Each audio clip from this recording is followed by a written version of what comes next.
ভূমিকম্পের সাথে পরিচিত না সবাই? এক্সপিরিয়েন্স হয়েছে কারো ভূমিকম্প? নাকি ঘুমায় থাকার সময় হয়? সব সময় হয়েছে? হ্যাঁ, মাঝে মাঝে আমরা এক্সপিরিয়েন্স করি আর্থকোয়েক, ভূকম্পন, পৃথিবী কেঁপে ওঠে। এটা একটা ন্যাচারাল ফেনোমেনা। পৃথিবীর মাটির নিচে অনেক কিছু থাকে, এগুলো নড়ে চড়ে উঠলে পৃথিবীটাও কেঁপে ওঠে। নানা কারণে ভূকম্পনটা হয়। পৃথিবীর ভেতরে অনেকগুলো শিলার স্তর আছে। আমরা যেরকম মাটি দেখি, পুরো পৃথিবীটা জুড়েই কিন্তু এরকম মাটি নয়, অনেক শিলা আছে, রূপান্তরিত শিলা, পাললিক শিলা, আগ্নেয়গিরির শিলা। এই শিলাগুলোর মধ্যে ডিসপ্লেস হলে পৃথিবী কেঁপে ওঠে। আবার পৃথিবীর ভেতরে আগুন আছে, গ্যাস আছে, এই গ্যাসগুলো যখন মুভ করে তখন পৃথিবীর উপরে কেঁপে ওঠে। একটাকে হাইপোসেন্টার বলে, আরেকটাকে ইপোসেন্টার বলে। হাইপোসেন্টার মানে পৃথিবীর ভেতরের অংশটাকে বলে হাইপোসেন্টার, আর ভূপৃষ্ঠের এটাকে বলে ইপোসেন্টার। ওই হাইপোসেন্টারে যদি কোনো ঝড় হয়, উপরে এই প্রকম্পিত হয়। এটাকে আমরা ভূকম্পন বা ভূমিকম্প হিসেবে দেখি পৃথিবীতে। তো এই পৃথিবীতে অনেক বড় বড় ভূমিকম্প আমরা দেখেছি। জাপানে, আমার গত বছর একটা সফর ছিল জাপানে, তো সকাল বিকেল ভূমিকম্প হয়। এখানে তো আমরা 6 মাস 1 বছর ভূমিকম্প দেখি, ওখানে সকালে বিকেলে একটু একটু করে কাঁপতেছে।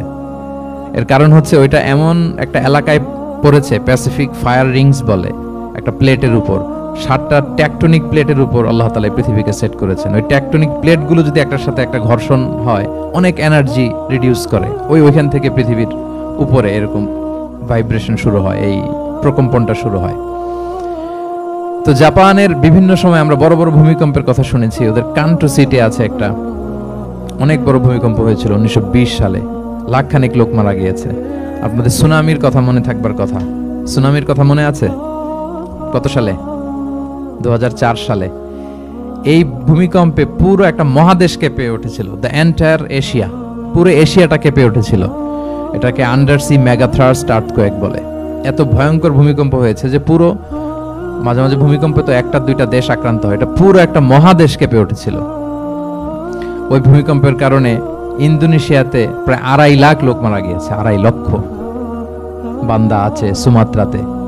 হাইতিতে একবার একটা ভূমিকম্প হয়েছে, আর অনেক আগে, লক্ষ লক্ষ লোক মারা গিয়েছে। তো এই যে ভূকম্পন, ভূমিকম্প, এর নামে আল্লাহ তাআলা বেসিক্যালি এই সূরাটা দিয়েছেন। তবে পৃথিবীবাসী যেই ভূকম্পন এক্সপেরিয়েন্স করেছে, কিয়ামতের সময় যে ভূমিকম্প হবে ওটা কি ওইরকম হবে? হ্যাঁ, ওটা ভয়ঙ্কর ভূমিকম্প হবে, মারাত্মক ভূমিকম্প। আল্লাহ তাআলা বলছেন, ইয়া আইয়ুহান নাসু তাকু রাব্বাকুম ইন্না জালজালাতাস সাআতি শাইউন আযীম। হে মানুষেরা, তোমরা আল্লাহকে ভয় করো আর তোমরা জেনে রাখো কিয়ামতের যে ভূমিকম্পটা হবে সেটা শাইউন আযীম।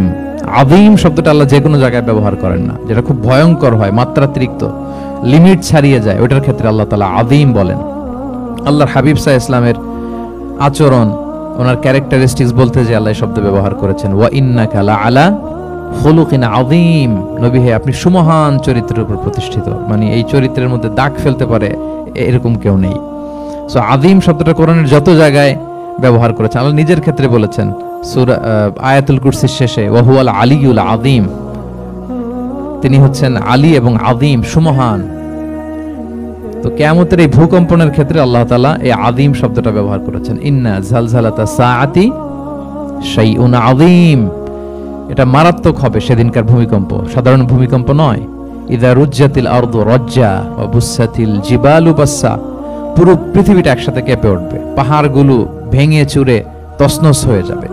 এটা হবে বেসিক্যালি যখন ইসরাফিল আলাইহিস সালাম উনি ট্রাম্পিটে ফুৎকার দিবেন, হুইসেল দিবেন সিংহার মধ্যে, নুফিখা ফিস সূর, সূরের মধ্যে যখন তিনি ফুৎকার দিবেন। আপনারা ইসরাফিল আলাইহিস সালামের একজন ফেরেশতা, ওনার নাম শুনেছেন না? One of the major angels, major একজন ফেরেশতা। আল্লাহ তাআলা ওনাকে সৃষ্টিই করেছেন এই বিশাল হুইসেলে একটা ফুৎকার দেওয়ার জন্য, আর কোনো কাজ নাই। ওনার অ্যাসাইনমেন্ট এই একটাই, সৃষ্টির পর থেকে আজ অবধি বিশাল হুইসেলটা নিয়ে আল্লাহর আরশের দিকে তিনি তাকিয়ে আছেন, অপলক নেত্রে, পলকও ফেলেন না চোখের, যে কখন আল্লাহ তাআলা অর্ডার করবেন, করার সাথে সাথে ফুৎকার দিবেন তিনি। আবার না দেরি হয়ে যায়, আবার না আল্লাহর আদেশ পালনে কোনো গাফলতি হয়ে যায়। সৃষ্টির পর থেকে ওনার একটাই অ্যাসাইনমেন্ট, এই বিশাল সুর ট্রাম্পিট নিয়ে হুইসেল দেওয়ার জন্য আল্লাহর আরশের দিকে তাকিয়ে আছেন। যে মুহূর্তে আমরা এখন কথা শুনছি, এখনো তাকিয়ে আছেন উনি। 3টা ফুৎকার দেওয়ার জন্য আল্লাহ তাআলা ওনাকে সৃষ্টি করেছেন। প্রথম ফুৎকারটাকে বলে নাফখাতুল ফাজা, যে ফুৎকারের সাথে সাথে মানুষগুলো তটস্থ হয়ে যাবে, পৃথিবীর মানুষ তটস্থ হয়ে যাবে। যখন তটস্থ হবে তখন কি অবস্থা হবে সেটাই আল্লাহ তাআলা এই সূরার প্রথম আয়াতে বললেন, যে ইদা জুলজিলাতিল আরদু জিলজালাহা, যখন পুরো পৃথিবীকে প্রকম্পিত করা হবে মারাত্মকভাবে। ইসরাফিল আলাইহিস সালাম প্রথম যে ফুৎকারটা দিবেন তখন পুরো পৃথিবী কেঁপে উঠবে, মারাত্মকভাবে কেঁপে উঠবে। তারপরের যে ফুৎকার দিবেন তখন সব মরে যাবে, আমরা পৃথিবীতে কেউই বেঁচে থাকবো না তখন। মানুষ মরে যাবে, জিন জাতি মরে যাবে, সমস্ত ফেরেশতারাও মরে যাবে। যে ফেরেশতা মালাকুল মাউত, যিনি মৃত্যুর ফেরেশতা, যার মাধ্যমে আল্লাহ তাআলা মৃত্যু ঘটিয়ে থাকেন, তারও মৃত্যু ঘটবে। সে আল্লাহ তাআলার কাছে বলবে, আল্লাহ পৃথিবীর সবাই মরেছে আপনার আদেশ অনুযায়ী, মানুষ, জিন, ইবলিস সবাইকে আমি মৃত্যু দিয়েছি, তাদের রূহ কবজ করেছি, এখন কি হবে? আল্লাহ তাআলা বলবেন, এখন তুমি মরবে, মুতিয়া মালাকুল মাউত, এখন তুমি মরো। মালাকুল মাউত তখন মারা যাবে। এত ভয়ঙ্কর একটা চিৎকার দিয়ে মালাকুল মাউত জগৎ থেকে বিদায় নিবে।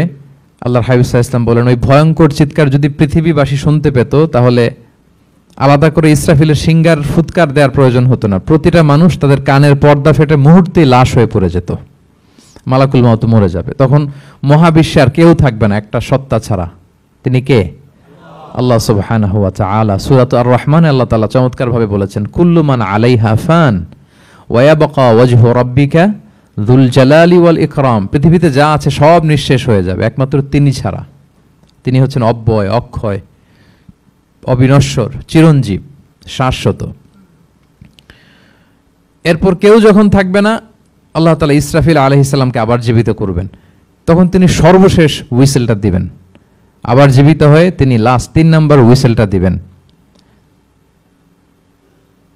লাস্ট হুইসেলটা যখন দেয়া হবে তখন জমিন থেকে সব মৃত লাশগুলো আবার জীবিত হয়ে দাঁড়াতে শুরু করবে। মিনহা খালাকনাকুম ওয়া ফিহা নুঈদুকুম ওয়া মিনহা নুখরিজুকুম তারাতান উখরা। মাটি থেকে বানিয়েছি, মাটির কবরে তোমাদের পাঠিয়েছি, আবার মাটি থেকে তোমাদেরকে উত্থিত করা, আবার সবাই উঠবে। এই 3টা হুইসেল দেওয়ার জন্য